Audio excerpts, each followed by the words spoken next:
Good evening. My name is Debbie Rose, and I am a candidate for the 49th City Council District. And I'm sure all of you sitting out there can notice a difference. I am the only woman in this race. And I am a second-generation native Staten Islander, and the only candidate in this race that has a proven record of accomplishment. I've been working on the community board for 28 years, and I know for some of you out there that's not a plus, but I'm sure we'll get a chance to discuss that.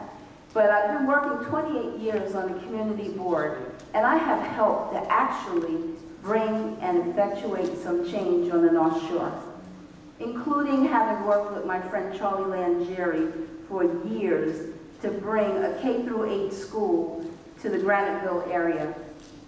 I've worked really hard to improve transportation in the North Shore, and I've been able to lobby and get the budget passed for improvements to transportation and traffic in the Arlington area.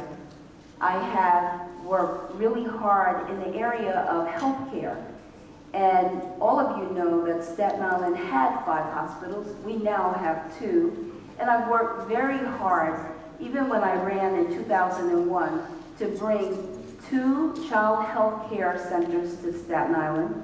And I have worked to also help bring the federal health care center that's located in Mariners Harbor here. And I have worked on many projects, and therefore I am here because I want to run for city council so that what I've done as a volunteer I can actually do as a city council person with the ability to affect policy. 2 minutes.